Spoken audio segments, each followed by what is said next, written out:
It's actually easier to become an entrepreneur than people make it seem. There are some skills that you have to have in business, right? You need to know how to market, you need to know how to sell, I think, in any business. You don't have to completely burn the boats in the beginning. And we also see so many of our friends that are like, I just want a life where I can just retire early. And I'm like, well, then you shouldn't be an business. Don't be an entrepreneurship.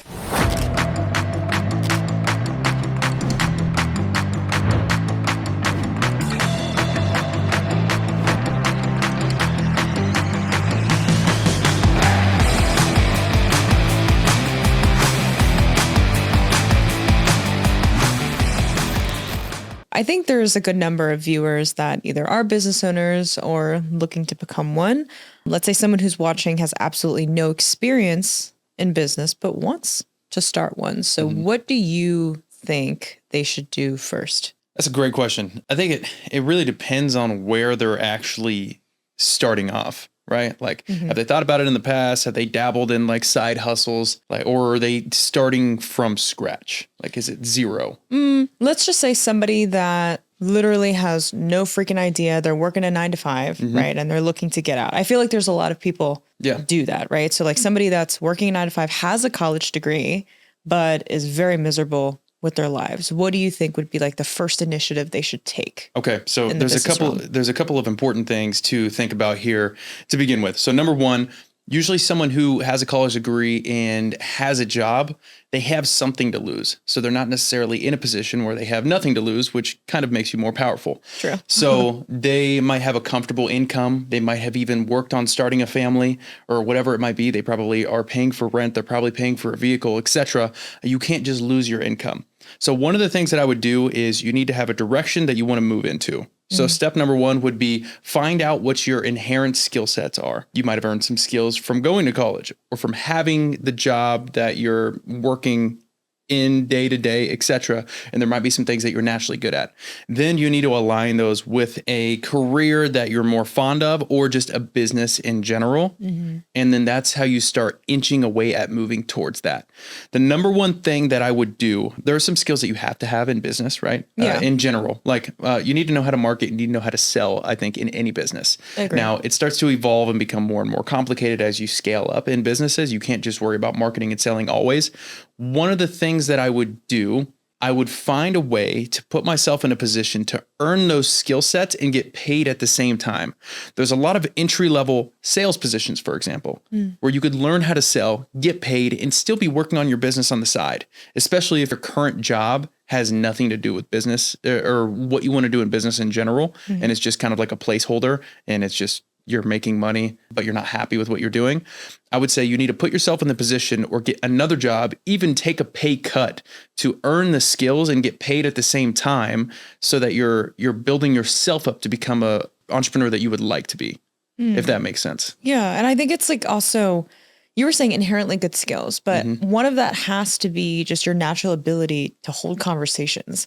I didn't realize how amazing of a skill set that was to begin with, because if you say, okay, you got to be good at marketing and sales. I didn't even know what that was before going into this. So I think something that isn't talked about enough is remote sales.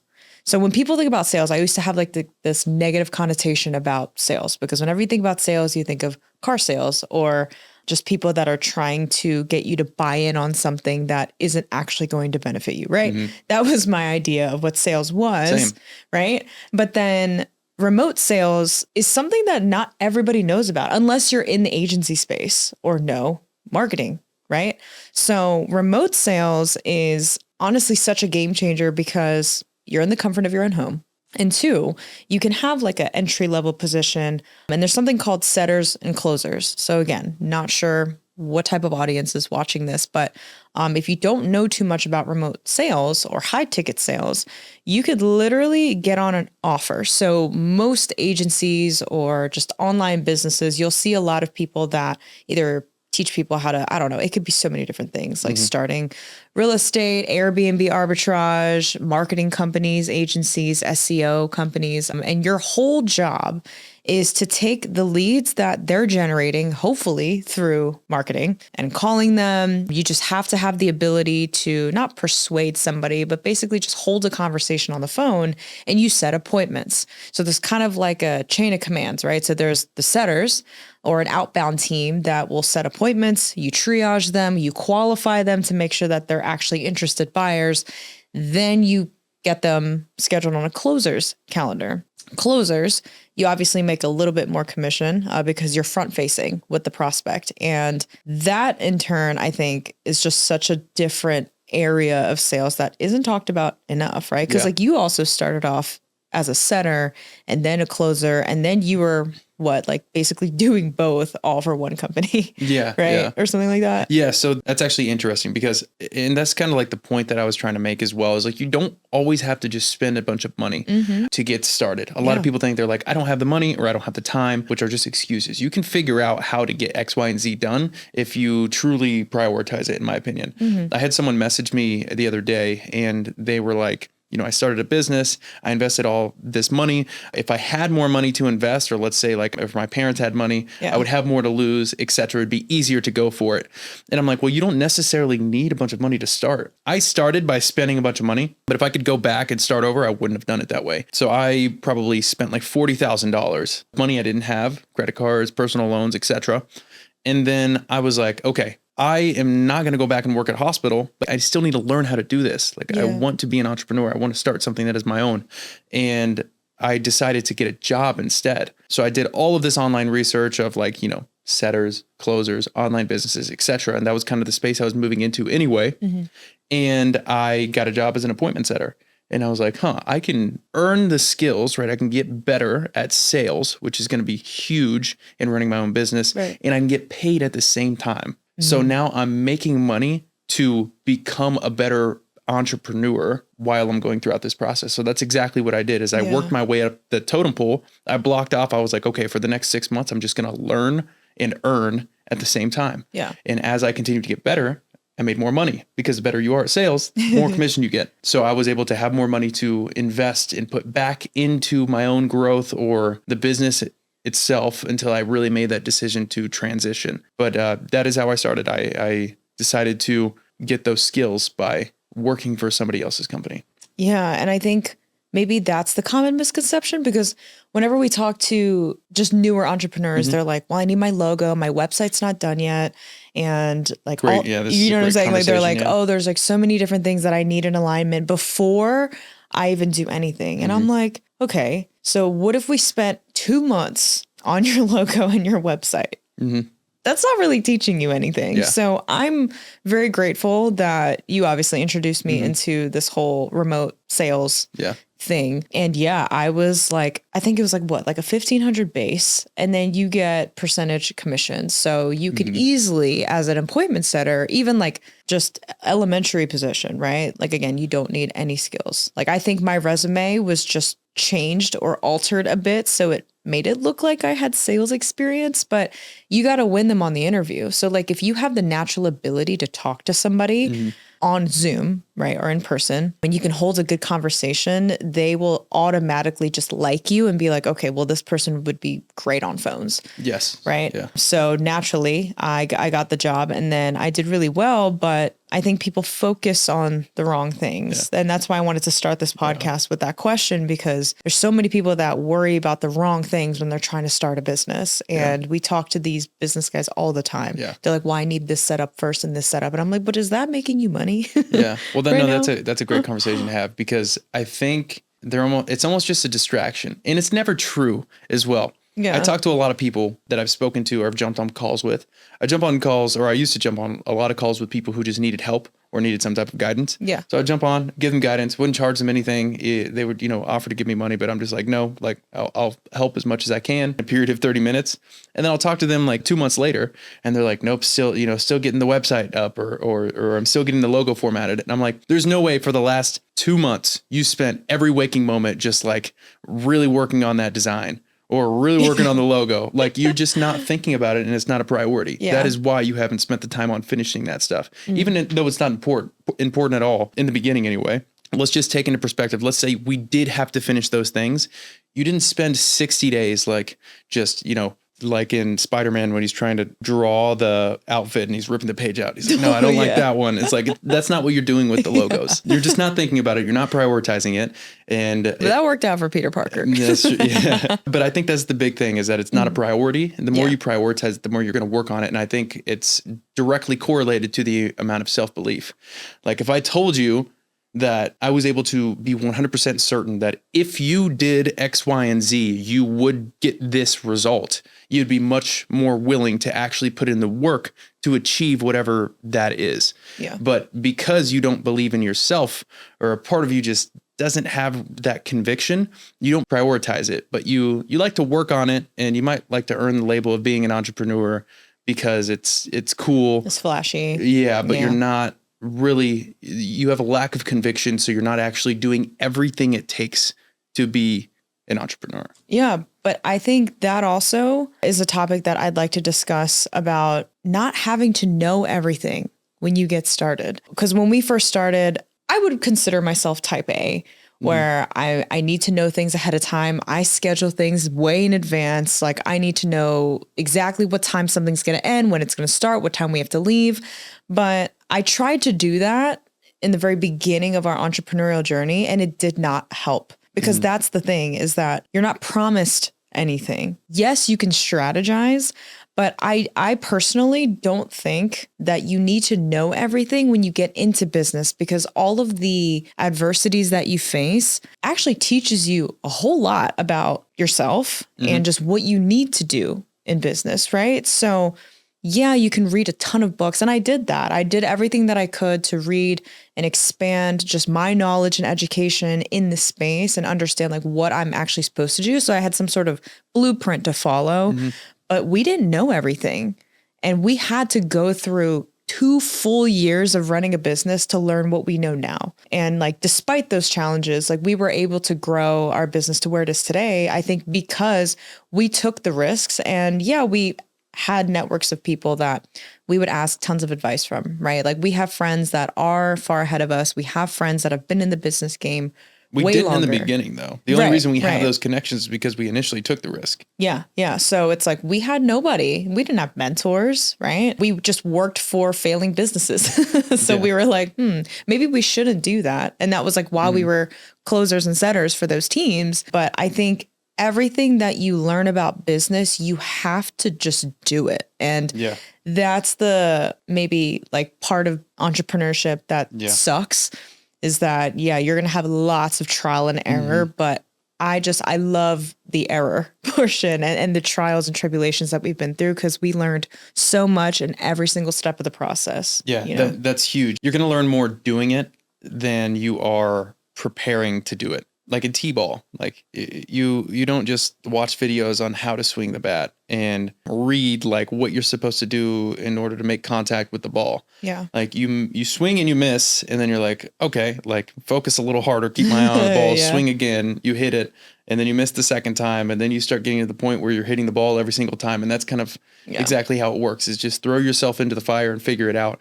I think one of the common misconceptions too when starting is that you don't have to completely burn the boats in the beginning. I think it's actually, if you lay it out, I think it's actually easier to become an entrepreneur than people make it seem. Like, for example, for us, we took the risk of leaving everything. We were in medical. We had our career set out. I had a master's degree. You had a degree as well. And we were already in our own lanes, but we were still able to kind of make a sidestep of like, okay, this is what I want to do instead, because there's more opportunity. And the only reason we were afraid to make the switch was because we associated, like we tied ourselves to the identity of being in medical. And we were like, oh, I don't want to I don't want to lose my master's degree or never use it again or whatever it might be. But we were able to transition and within the first month make either the same or more money than we were already making in a completely new realm by working for somebody else and still learning. It's a risk because we kind of transitioned into a new world, and that's scary. Yeah. But the risk wasn't as high as people think it is, because we were literally within the first month able to earn the same amount of income as we were in medical. But like, think about how many people, or just you guys included, how many people out there are using their college degrees, they're working a 9 to 5, but they have a side hustle. or they like do Yeah. something on the side, whether it's influencing or like you create, DoorDash. you know what I'm saying? Yeah. Like there's always something that you're doing off hours. And maybe some people fill that with spending time with their families and whatever, being a parent, like cool. But there's a good number of people that I know that have this side hustle to either fill a void or because it's their passion project. How many times have you heard that before? So like you said, it wasn't this like huge, large risk. We just decided that if this passion project or this extra thing that we're doing outside of work hours between like, you know, outside of your 9 to 5 is something we enjoy doing more, we just said, okay, then let's do that instead full time. Yeah. You know what I mean? But I think during that process, I wanted to talk about imposter syndrome because I feel like that term is thrown around a lot, especially in this scenario, because when we were going through that process, like I was trying to do this fitness influencer thing. I had over 50 online clients nationwide. It was a cool concept, but then the next morning I'd wake up at 4 a.m., clock in for a 14-hour shift at a hospital, and I had to play this different person that was not an influencer. And like anytime somebody would be like, oh my God, what's your Instagram? I'd be like, oh, don't follow me, right? Because it's just like a completely different person than who I was. Yeah. So why do you feel like people run into this imposter syndrome? Or what do you feel like imposter syndrome actually is for people? That's a great question. I think there's two different lanes to take with this. Some people just, they have, you know, they assign a different identity to themselves depending on what they're doing. Imposter syndrome is truly just not, I don't know, if you feel like you're being fake, it's because you're not truly embodying like whatever it is that you're trying to do, I think, in my opinion, if that makes sense. An example of that would be like, if I haven't truly like invested time, energy, and effort in becoming like this thing, and I'm not all in on it, like I'm not proud of how well I've been able to do in that thing, I'm going to feel like an imposter by putting that out into the world. Yeah. Agreed. But I think when you were saying something about not being like competent in that thing, right? So I think that a lot of times people experience imposter syndrome, one, because they don't have the level of skill or are competent enough to do what it is that they're trying to possess. So we see a lot of business owners that are like, we're going to get you from 0 to 100K per month in just 60 days. Did that person that's selling that offer do that? Right? And a lot of times they didn't. No, they never do. So I've seen that way too many times. That's just a small example, right? So in business, when you have companies like that, they give you this guarantee because they want you to come in, they want you to buy their stuff, whatever.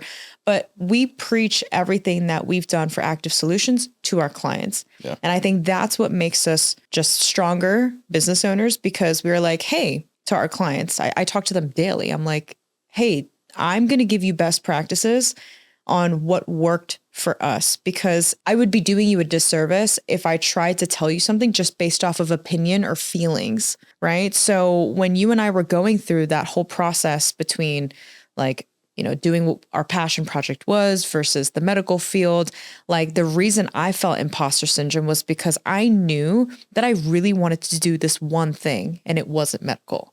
The medical thing was just for, I don't know, maybe status, to impress my family, to impress my friends. Make money. Yeah, like that definitely had something to do with it. I also knew or didn't have like confidence that if I were to turn to the influencer thing, that it would replace what I was doing with the medical stuff. Does that make sense? Yeah. So like I didn't have enough confidence to actually 100% move to this like influencer aspect, because I wasn't 100% sure that it was going to be as great or the outcome would be as, I don't know, like replace what I was currently doing. So let me ask you a question. I've heard you say a few times that whenever we started the business, even in the very beginning, whenever you were kind of like the appointment setter, right? Yeah. And you were making all the phone calls, like when we first brought you into Active Solutions, you felt like an imposter when you were putting out content.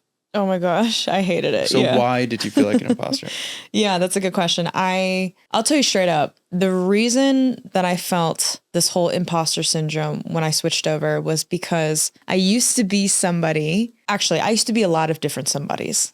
Let's just, you know. Both of us did. Yeah, for sure. So like I was so used to changing who Angela was since I was 20, I think, right? Like there was just so many different instances of who Angela was. When I got into the business realm, it felt so real. And I don't really know how to describe it, but I think every other version of Angela 2.0, 3.0, 4.0, it wasn't real for me. I think I was trying to fill a void and be somebody that I wasn't, because I was forcing myself to find purpose out of something that was never going to give me purpose.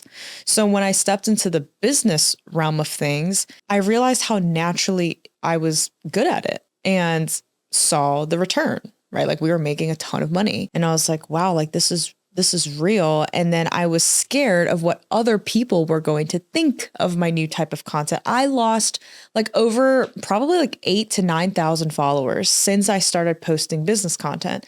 And Hermosi is huge on this. And he was like, well, what type of audience are you trying to attract with your content? Is it just for entertainment or is it for education? And when you niche down your content to like the type of audience that you want, guess what? You're going to lose a lot of people that are never going to buy from you or just are never going to be listening or engaging with your content. So it's okay to lose that. And maybe that was something that was holding me back from wanting to put more business content out there because I had so many followers from my old stuff. You know what I mean? So there's always a gain and a loss from just taking chances and just doing something different. And I think we can apply that really to our own lives because we gained a lot of skill sets doing this and gained financially too, but we lost a lot of friends. But that's also a gain because the real ones stuck around. You know what I'm saying? Another question is, why do you think that you feel more aligned with this version of Angela than the previous ones? It's like a loaded question. I'm just curious. To be honest, I think you had a lot to do with that because I feel like you make me feel really empowered in the role that I'm in. Not that I didn't feel empowered with the influencing stuff or being in medical. Like when I was working for the Philadelphia Eagles for 4 years, I was super empowered. You know what I'm saying? Like I was super empowered working with these incredible athletes under an incredible physicians. Like I knew so much about alternative medicine, which is something that's very different from the realm. And again, very empowered. But I think in this role in particular, it feels so easy. Business is hard. Don't get me wrong.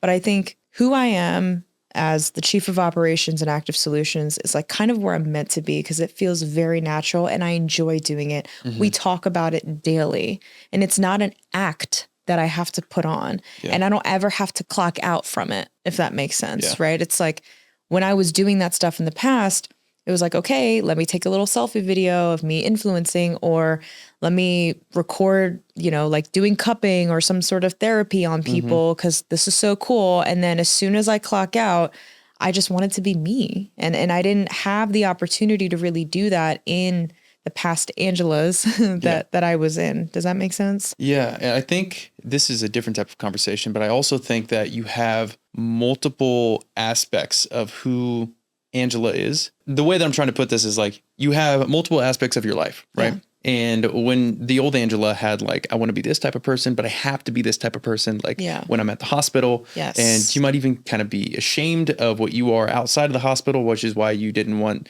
people to look at your Instagram or whatever, because you're like, you're adapting to all these different like personas that you're creating for yourself. Yeah. And I think one thing that makes you comfortable is we actually did the work. We're confident in what we do. Yes. We've built a business. To gain competence. We've built a profitable cash flowing business. So we can talk about it with conviction because we've done it. But I also think it aligns with every part of your life now. Like you're probably not afraid to post your business content anymore on Facebook to show your family, to show your friends, to show anybody what you do because you're confident in it. And it is what you do in and outside of work. It's not like you go to work, you clock out, and you're somebody else. Yeah. Your work is what you do, what you choose to do. Yeah. And I'm like embodying who I am no matter who is in front of me. Yeah. That's perfect. Yeah. And it's a way less complicated answer than I gave, but just wanted to give you a lot of context because it's confusing.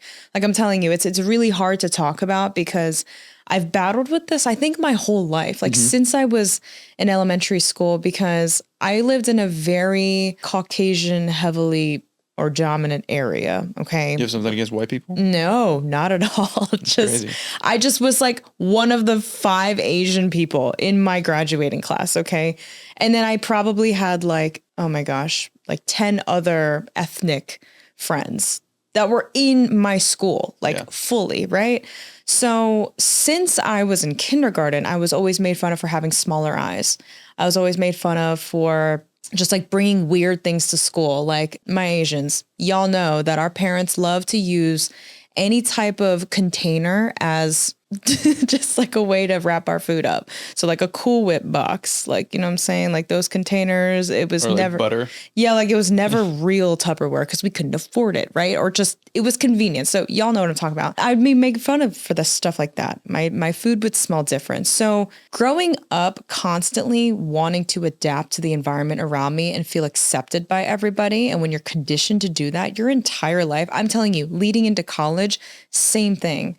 Like the stuff that I would wear, the stuff that I would say, the music that I would listen to was always heavily influenced by everybody else around me because I just wanted to feel accepted. At the end of the day, I just wanted people to like me and love me for who I am. And I never experienced that, literally, ever. And a little bit heavy of a topic, but it's just when you grow up with that mentality, having to constantly impress people, having to constantly think about being accepted for who you are, you kind of have to create these different personas of yourself. And then there would be many times where I'd get bullied so hard at school for being Asian. Literally, that's it, for just being Asian. I go home and I would cry like every night because I was like, what is wrong with me? Right? Like, what's actually wrong with me? And then when I would go to church, which was a heavily Korean, I mean, it was a Korean church, right? I was able to be normal, but all of us just with Asians, it's like, it's all about class. Like who has the nicest stuff, who has the nicest car or designer bag, or who is getting a full ride to Harvard. Like all of that stuff mattered. So there was never a time ever in my life where I could feel accepted for who I was. And business is, I think, the one time in my life, I'm turning 30 this year, like turning 30 this year is the first time that I've been able to truly embody who I am. And I'm so grateful for that business was able to, or entrepreneurship was able to get me to that point, you know? Yeah. I think in my point of view, from my perspective, I think you're more confident now than, I mean, we've been together for 6 years. Yeah. I think you're more confident in who you are now and what you do now more than ever in the past. Really? And it's really cool to see because we have like the same, a perfect alignment. Like we both have the same purpose. We're working on the same thing now. Yeah. And it kind of naturally happened that way. And we ended up being both like pretty good at business. Like we thank God. we love this. Yeah. And I don't think it's just because we were good. I think it's because we had some skills. We put ourselves like through the fire. We did the stuff. And then we came out on the back end, like being like in a somewhat like we're nowhere near where we want to be. But I mean, we're able to at least, I think it's a huge win when you can support your life with what you created. So like our business, as long as it covers the bills, can put food on the table. Like that makes me so happy that we can work on what we would choose to do anyway. Yeah. Like I used to work 8 hours at the hospital. I would DoorDash for a little bit and then I would come home and I would work on the business.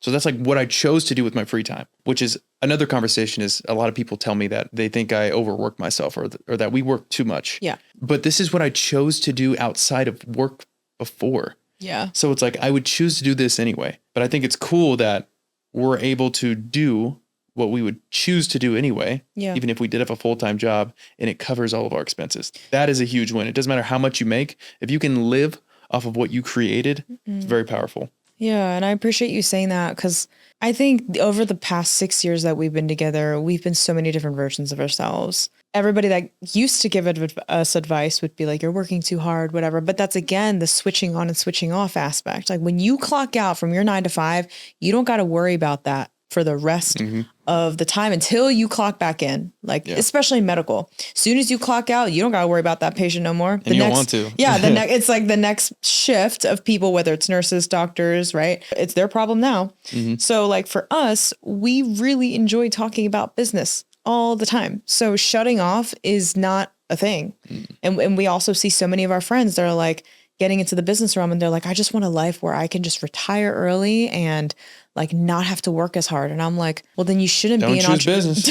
Don't be an entrepreneurship, dude. Like, what the hell? Like, that's not what it's about. Yeah. Or at least if you want that kind of life, like for the rest of your life, I mean, yeah, of course, like we're trying to build something where Like we can do the things that we want to do and travel and provide for our families. Like we have bigger goals outside of just making $10 million. You know what I mean? Like that's not the purpose of why we're trying to do this. Like, yeah, that's a great byproduct of everything. But I think you and I have this like athlete mentality where we are going to just be relentless until we win. You know what I mean? And being collegiate athletes, I mean, the amount of practices we went to, the amount of games that we prepared so hard for, or like events that you trained so hard for, and then not winning, like that immense amount of just disappointment in that moment. I've cried after games because we were so close to winning championships. And I think that is something that also can't be taken away from us, is dealing with failure. Yeah.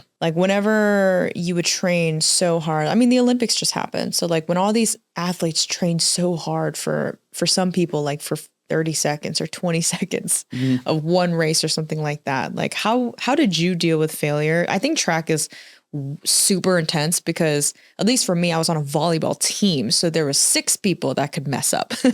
But in track, it's just you, right? So like, how did you deal with failure, especially with high jump? Like, let's say that, for example, and dealing with failure, seeing all these coaches, all these people look at you, and then you just couldn't make that height. Yeah, no, that's tough. But track in general too, they used to just throw me in everything. Like I remember senior year, I did like, well, you're a decathlete, I did like 13 events and or conference. Shit, what do they call I think one really cool thing, not necessarily related to failure, but nobody likes failure. Nobody likes not clearing the height. So the only thing that you can do to avoid that is obviously the amount of work that goes into becoming better and the discipline it takes to become better. The cool thing is that nobody sees the work that happens behind closed doors. Right. They only see what happens at the event, right? So nobody cares about how much work you put into something. Literally nobody, besides your coach. In the grand scheme of things, they only care who wins the Olympics. For real. Who won the 100, who won the 200. Those are the names that you see, but you don't see how much work that went in for them to become the person to actually win that. So the hard part is being able to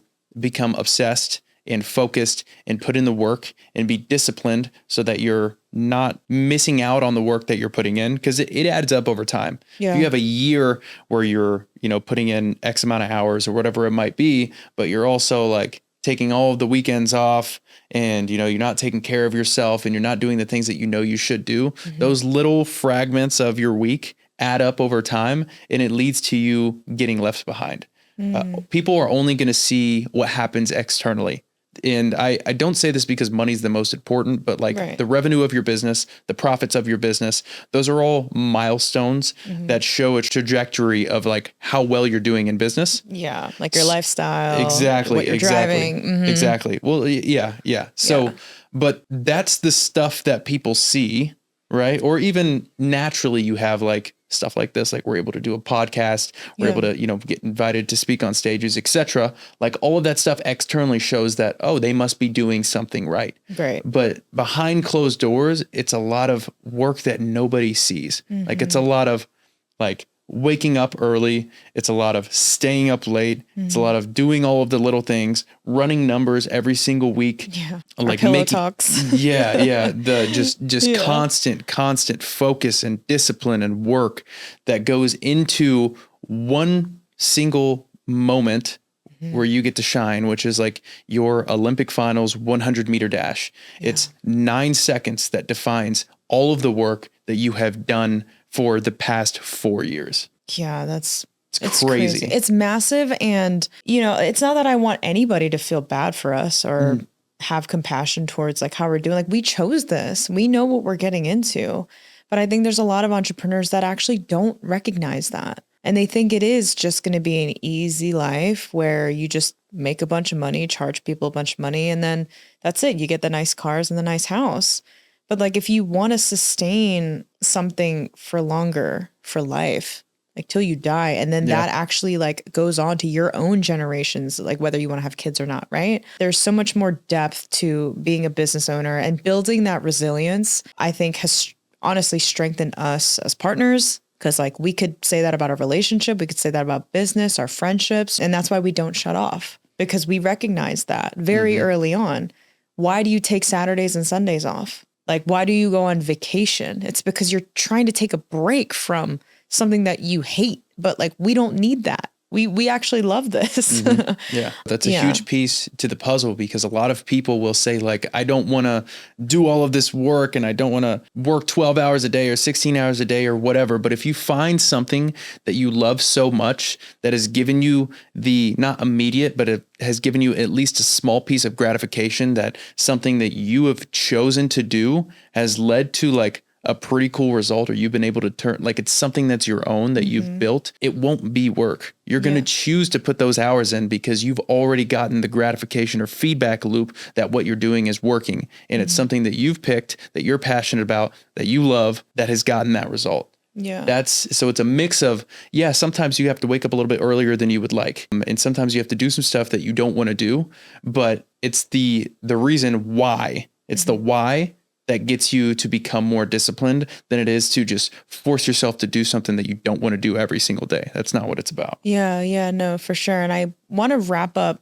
our podcast talking about optimism, because I think while all of this stuff makes a lot of sense, without optimism, we would not have been able to take any action or necessary action towards what we needed to get to this place. And I think a lot of people don't hold on to enough optimism because they want to blame their past for why they are the way that they are today. They want to blame their current situation and how they feel in that moment, instead of recognizing, holy shit, I actually really hate where I'm at in life and I'm going to do something about it. And then they give up way too easily. So it's like, if you try to be optimistic for one day and then something shit happens, you're like, oh, well, didn't work anyway. Right. So just hanging on to that little bit of optimism. And I think it's Ed Milet that came up with this. It's just one more day. And it's this whole, or just one more, or something like that. Right. And it's basically just saying like, just one more day of doing this, and stop thinking about the end goal and focusing on that, because guess what? It takes a lot of work and rebuilding to get to that place. So if you constantly think about the end goal, you're going to be very disappointed, like time and time again. So if you could just think about it like one more day or just one more and just build that, I think your optimism will also kind of, carry into that. Yeah. And the big thing about optimism is just, especially in the beginning, when you're getting into business or starting something of your own or trying to do something different that your family has ever done or whatever it might be, trying to get out of your current situation, having an open mind is huge, because you need to expose yourself to things that you haven't previously been exposed to. Right. You have to, in order to earn conviction or gain the confidence enough for you to do it, you either have to just make the decision and say, fuck it, I'm going to go all in, and you have to stick to that, or you have to start seeing what other people have done. You have to start seeing proof people like you have done what you're trying to do, and you can do it. And when you keep an open mind and you remain optimistic, you expose yourself to those opportunities to see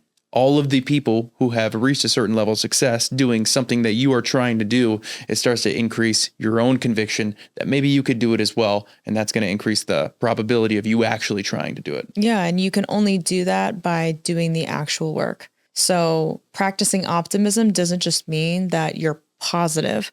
Like, I think that you need to create those instillments and just, again, make it habitual and do it every single day. And you will start to see changes in your life. It's not just be positive or have hope that it's going to work out well. You got to make shit happen. Yeah, 100%.